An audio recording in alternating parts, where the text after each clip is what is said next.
garden.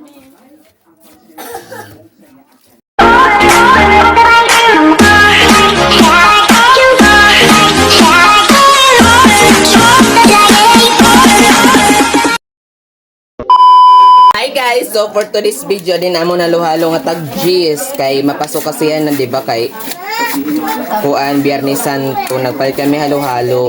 Kopod na ako na among pamilya. So kaya kuman.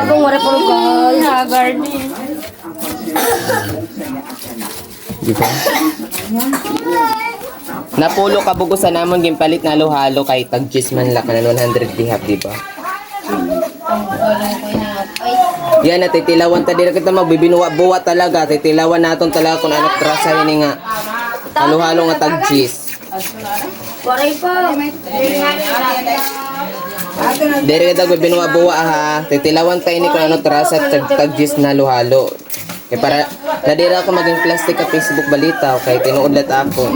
Ang chat titilawan ta ini hiya nga tag G's. Dagan ora dadan pino. Wala rin dito kanjan. Tawan may gatay. Kuan.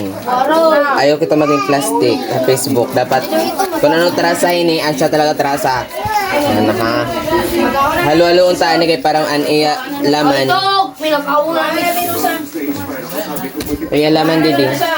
Kuan. Mahalo ba mahalo so dito. Silawan ta na.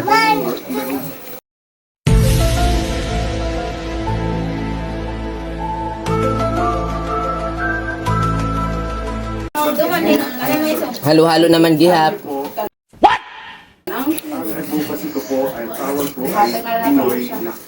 Angkin ron de angkin. Halo-halo na.